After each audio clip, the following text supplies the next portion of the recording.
I have a dream as well. My dream is that humans will reverse the negative effects on the environment. My dream is that nature and society can live in harmony.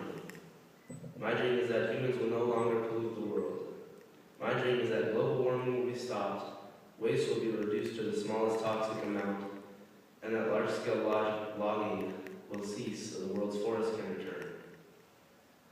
The world's climate has never been static. From its birth, throughout history, to present times, it has had changing temperatures. These temperatures, however, have stopped showing even distribution between warm and cool, and have gone up drastically over the past few years, augmenting the planet's temperatures to new extremes. The decade from 2001 to 2011 was the hottest decade in recorded history. Previously, humans had never seen a decade where the average global temperature exceeded 13.95 degrees Celsius.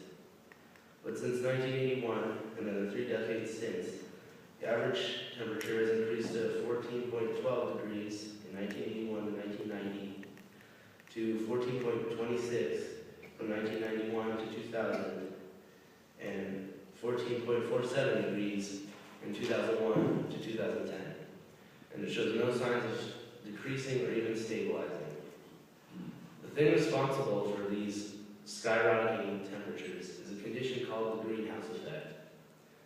Abnormal amounts of certain gases, notably carbon dioxide, methane, and nitrous oxide, are released by factories, automobiles, and landfills. These gases cause heat reflected by the planet from the sun that would normally escape into space to be trapped in the atmosphere. This excess heat causes melting of the permafrost, glaciers, and the polar ice caps, which contributes to a rising sea level. Not only do greenhouse gases cause habitat loss for both humans and animals, it makes the air unsafe to breathe. As of 2009, much of the Middle East, India, and China has suffered air with pollutant particles making up from nearly 150 parts per million to over 300 parts per million. Both of these are more than enough to cause long-term damage to anyone outside for more than a few minutes. I do not want to inherit a poisonous planet, nor do I want any generation to.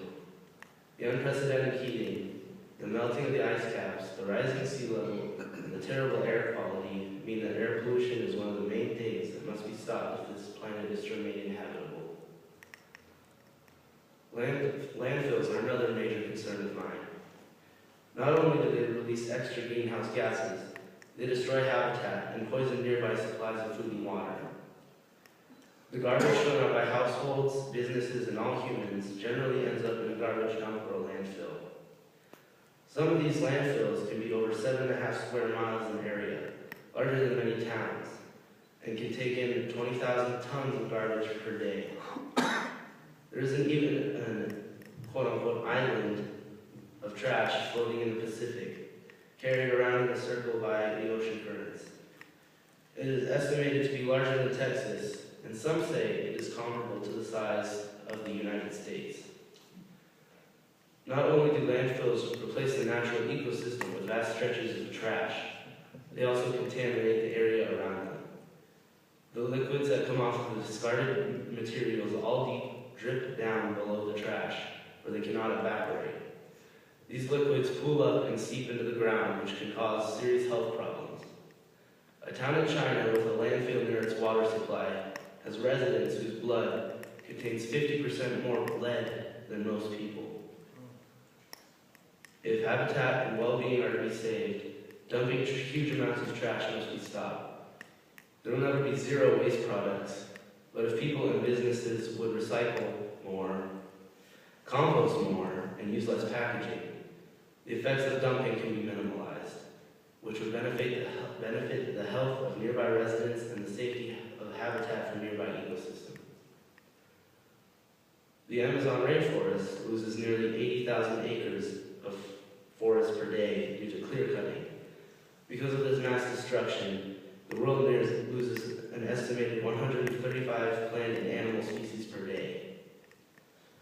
The total biomass of plants in the rainforest is crucial to the stability of the environment because the trees absorb large quantities of carbon dioxide, emit oxygen, as well as support 50% of the world's species, and they regulate rainfall.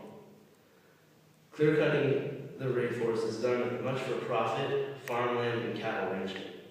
If these forces of annihilation made changes to themselves, the rainforest destruction could escape its death throes and may even be cured. If agricultural techniques changed, the clear-cutting for farm and ranch land would decrease as well. Ranches could allow for mixed pastures of grass and native greenery. Farmers could use more efficient ways of planting to take up less room.